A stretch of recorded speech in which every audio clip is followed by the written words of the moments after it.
अमेठी में सियासी संग्राम अपने चरम पे है। हम लगातार 15 दिनों से अमेठी और रायबरेली में घूम रहे हैं, सियासी नब्ज को टटोल रहे हैं। किशोरीलाल शर्मा जी अमेठी से चुनावी मैदान में हैं कांग्रेस की ओर से। इनके लिए कांग्रेस ने पूरी ताकत लगा दी है, लेकिन 5 दिन के बाद, करीब 5 दिन के बाद चुनाव है। क्या रणनीति है, अब तक क्या इनको लग रहा है? पहला सवाल तो ये है कि स्मृति ईरानी भी ताकत लगाई हुई है। अब आपको क्या रुझान मिल रहा है, क्योंकि 4-5 दिन के बाद तो मतदान होने वाला है? ये रुझान तो आप पब्लिक में घूम के पता करिए, कि हम तो अपनी मेहनत कर रहे हैं चुनाव के अंदर, वो मेहनत हम कर रहे हैं और अच्छे से लोगों के साथ कनेक्ट कर रहे हैं अपने आप को। आप, हम देख रहे हैं कि मैनिफेस्टो की बात कर रहे हैं, आप गांधी परिवार से अपने 40 साल पुराने रिश्तों की दुहाई यहाँ पे दे रहे हैं। वो कितना आपको फैक्टर लग रहा है इस चुनाव में? नहीं, देखिए 40 साल से इसी जनता के साथ रहे। अमेठी की ईंट यहाँ पे हमने देखी कैसे डेवलपमेंट हुआ, तो वो लोग भी अपने आप को कनेक्ट कर पा रहे हैं। जो अब मतलब तीसरी पीढ़ी भी कई जगह पे मेरे साथ, जो उनके तीसरी पीढ़ी के लोग भी मतलब मेरे साथ काम कर रहे हैं, पार्टी में काम कर रहे हैं, तो हमको लगता है कि मतलब हमको मजबूती दे रहा है वो। हम देख रहे हैं कि यहाँ पे बैनर पोस्टर में लिखा है कि पंडित किशोरीलाल शर्मा। तो पंडित किशोरीलाल शर्मा अचानक क्या इसको किस तरीके से आप देख रहे हैं? नहीं, देखो, ये तो जब कोई KL शर्मा कहता है मेरे को, कोई भाई साहब कहता है, यहाँ पे कोई आदमी मतलब चाचा कहता है, तो अलग अलग मतलब उस तरह के हैं। तो लेकिन मैं किशोरीलाल ही हूँ, तो मैंने ये उपनाम जो दिए हैं सब यहाँ की जनता ने प्यार से दिए हैं। तो कई लोगों का ये कहना है कि ब्राह्मण मतदाताओं को रिझाने की पूरी कोशिश कर रहे हैं आप। लोग जानते हैं मेरे को, मैं पहले से कोई आज नया ब्राह्मण थोड़ी हो गया कि 41 साल बाद। पहले से लोग जानते हैं कि मैं ब्राह्मण हूँ, ठीक है, ऐसा नहीं है। ये इलेक्शन का कोई पार्ट नहीं है स्ट्रेटजी का, लोग जानते हैं, ठीक है। अच्छा, एक सवाल बड़ा लाजमी है। हम देख रहे हैं कि प्रधानमंत्री नरेंद्र मोदी ये कह रहे हैं, इस चुनाव में खासतौर पे कह रहे हैं कि हिंदू मुसलमान की वो बात नहीं कर रहे हैं। पहले एक बयान उनका आया था कि मुसलमानों को आप लोग आरक्षण देंगे। किस तरीके से देखते हैं इस बयान को आप उनकी? नहीं, देखिए, पहली बात तो मेरे को आप अमेठी के सवाल रखिए, ये नेशनल वो है, हमारे नेशनल लीडर इसके ऊपर जवाब दे चुके हैं। तो लेकिन हम लोग यहाँ जो इलेक्शन लड़ रहे हैं, वो यहाँ पे ये NDA गवर्नमेंट का 10 साल का जो पुराना, इनका 10 साल हो गए इनको, हम उस पर बात कर रहे हैं कि 10 साल में उन्होंने क्या वादे करके आप जनता ने आपको सत्ता सौंपी थी, उसके बाद उन वादों का क्या हुआ आपके, उस पर हम बात कर रहे हैं। और फिर जो यहाँ पे सांसद ने जो वादे किए थे, उन वादों की बात कर रहे हैं कि मुद्दे तो यही है ना। मुद्दे तो यहाँ पे कोई उस तरह के मुद्दे और है नहीं यहाँ पे, क्योंकि यहाँ पे गांधी परिवार ने विकास किया है। तो जब राजीव जी यहाँ से सांसद होते थे, तो वो अपना अगले बार जब लड़ने आते तो पिछला विकास लेके आते थे कि हमने ये विकास किए हैं और ये आपके छूट गए, जो आपने कहे थे चांस देंगे तो फिर इसको भी पूरा करेंगे। तो ये यहाँ की परंपरा रही है। लेकिन स्मृति ईरानी ये कह रही हैं कि वो उन्होंने 10 सालों के भीतर बहुत विकास किया है। वो हार के गई लेकिन तब भी यहाँ पे बनी रहीं। क्या जवाब देंगी? वो आरोप लगाती हैं कि गांधी परिवार ने अमेठी में कोई विकास नहीं किया। भैया, प्रत्यक्ष को प्रमाण की ज़रूरत नहीं होती है। आप थोड़ा सा घूम लेंगे तो आपको पता लग जाएगा कि विकास क्या होता है। तो कहते हैं 45 साल से विकास नहीं हुआ। जनता मजाक उड़ाती है कि भाई बताइए, ये अमेठी की जो पर्यायवाची शब्द हैं, गांधी और विकास यहाँ का, ये उसकी मर्म कोई नहीं समझ रही, तो बाकी क्या समझेंगे, ठीक है। तो ये मेरा कहना है, क्योंकि उनको अपने विकास बनाने चाहिए, उस पर वोट मांगने चाहिए, ठीक है। हम लोगों ने अपना बताया कि भाई हम 45 साल से हमने क्या किया। भाई 81 में राजीव जी आए, क्योंकि संजय जी की डेथ हो गई थी, तो उस समय थोड़ा स्लो रख लो, तो हम लोग वो गिनाते हैं कि यहाँ पे किस तरह राजीव जी ने कृषि के अंदर सुधार लाए। क्योंकि यहाँ कहावत होती थी, अगर ना होता अमेठी उसर, राजा होता दऊ का दूसर। तो यहाँ की कहावत चलती थी, अगर अमेठी के अंदर उसर ना होता तो राजा भगवान के बाद दूसरा शायद वो होता। तो ये यहाँ की राजीव जी ने बेसिकली चीज़ें एग्रीकल्चर से उठाई, इरिगेशन जहाँ पे लिया, भूमि उसर सुधार योजना जहाँ पे लाई, वो तो इनको दिखेगा ही नहीं कभी, क्योंकि वो तो बिल्डिंग नहीं है ना जो दिख जाएगी। इनको बिल्डिंग भी नहीं दिख रही। जो बिल्डिंग इमारतें खड़ी हुई, इंडोगल बनी, BHL बनी, HL बनी, सीमेंट फैक्ट्री बनी, ठीक है, कितनी HAL बना, तो वो तो इनको दिख ही नहीं रहा।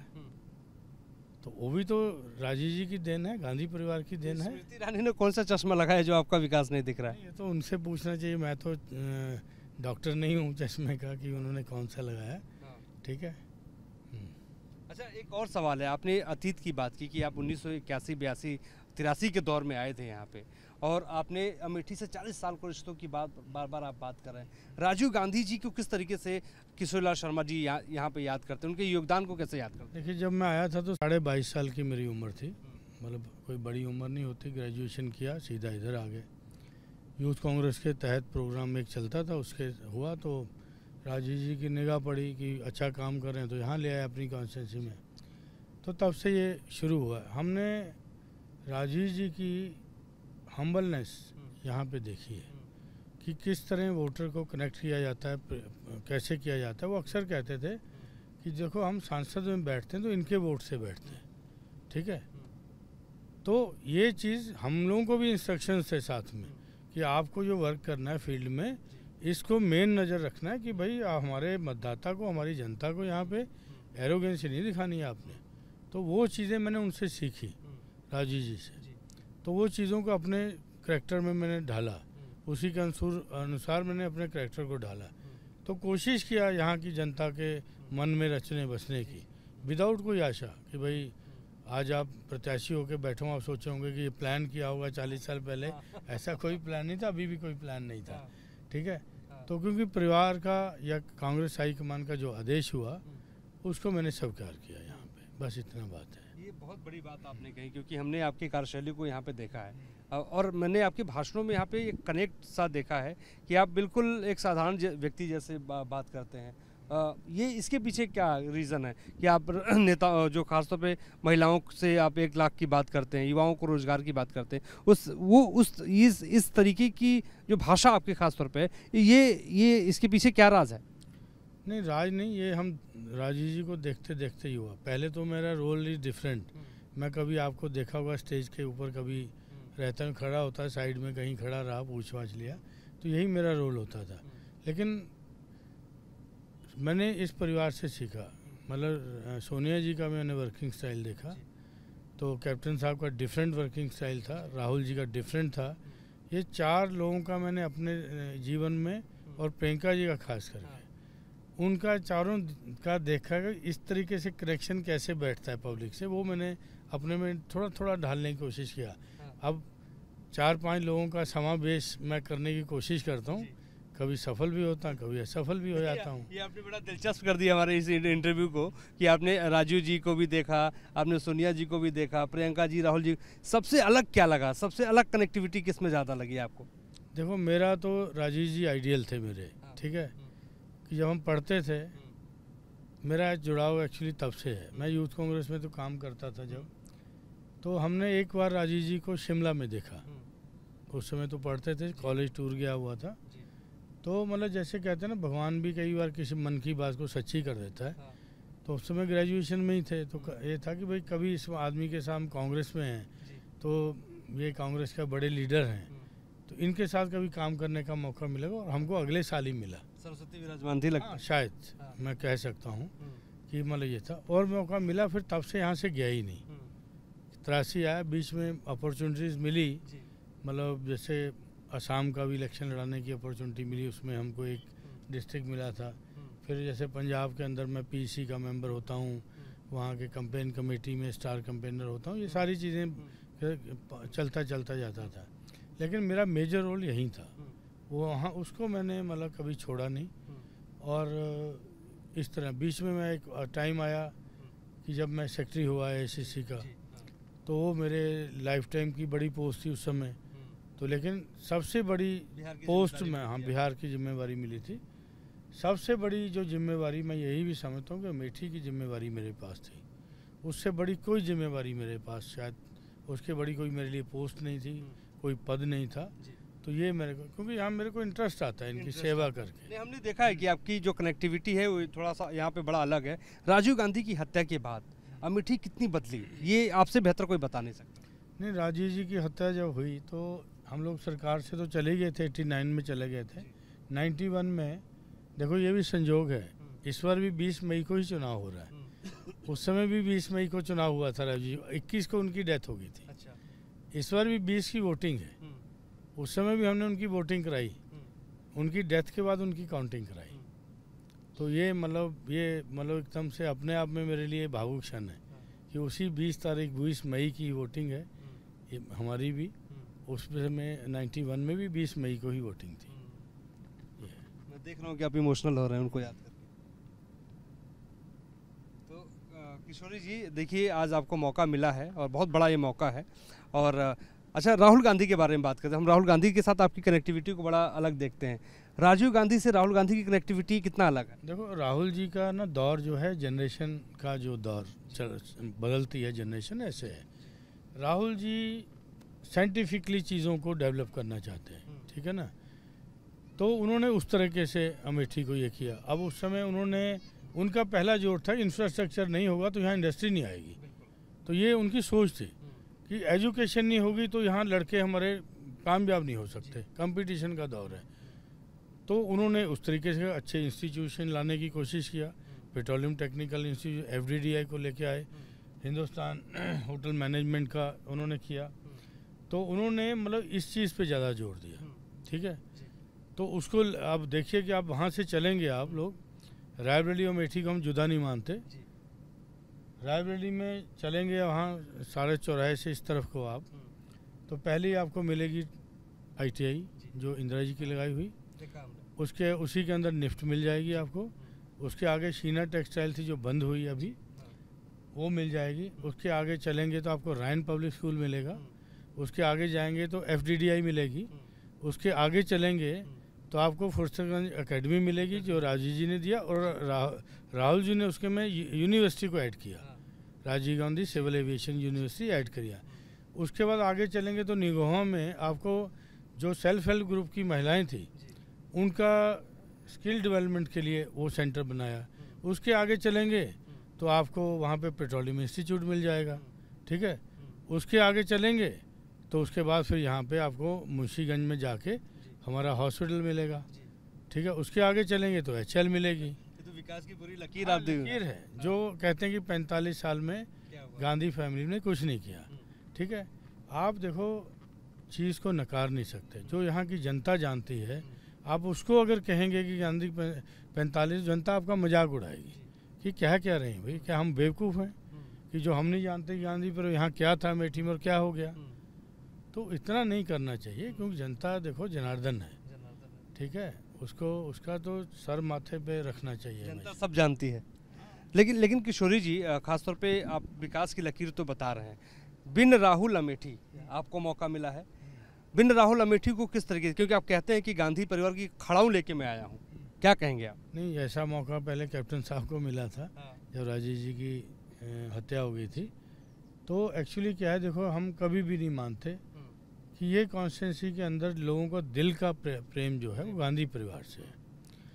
पिछली बार का इलेक्शन की आप बात, अगला क्वेश्चन आपका यही आने वाला, मैं पहले ही अंतर पिछली बार क्यों हार गए? क्यों हारे? मैं पूछने वाला था कि अमेठी क्यों हारे। देखो क्या था, यही दौर जो अभी चल रहा है, अब ज़्यादा चल रहा है, पिछली उसमें कम था थोड़ा।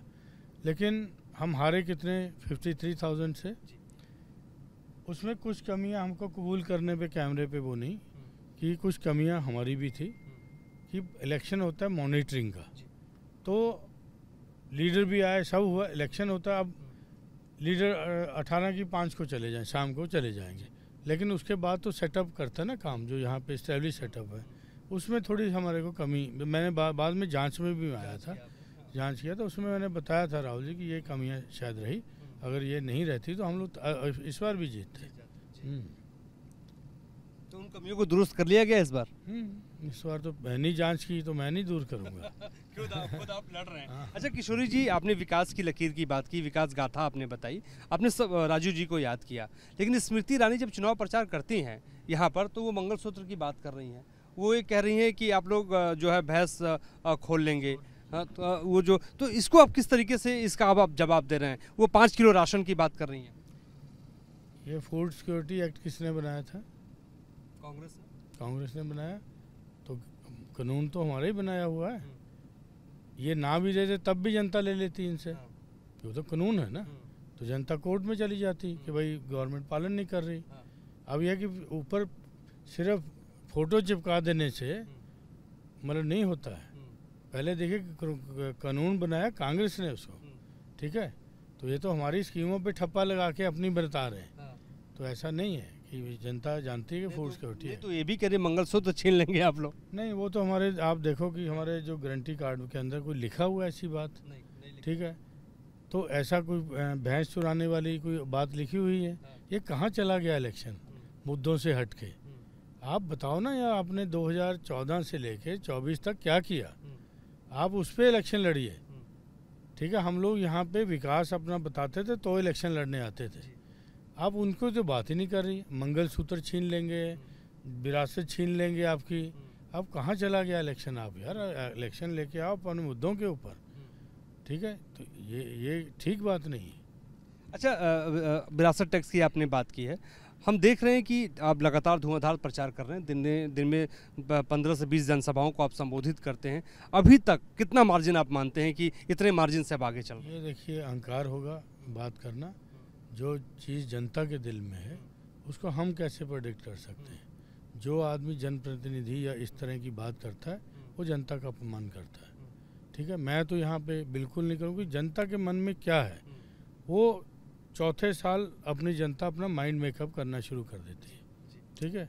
5वें साल में अपना वर्डिक्ट देती है, ठीक है। तो मैं यहाँ की जनता, आप पत्रकार हैं, न्यूट्रल हो आप लोग, तो आप घूमो यहाँ पे, फिर आप मेरे से ज़्यादा एक्सेस कर पाओगे, ठीक है। हमको मेहनत करनी, हम मेहनत कर रहे हैं, ठीक है, उसमें हम चूक नहीं छोड़ रहे, ठीक है।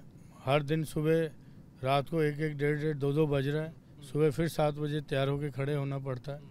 उसके बाद फिर पहले लोगों से मिलते हैं, मीटिंग्स करते हैं इलेक्शन से रिलेटेड, फिर उसके बाद पब्लिक में निकलते हैं। अभी जाके फिर वहाँ देखेंगे गौरीगंज में कितने लोग बैठे होंगे, उनको फिर मिलेंगे, फिर खाना भी उनके बीच में ही खाता हूँ बैठ के। मैं वहीं से होके आ रहा हूँ।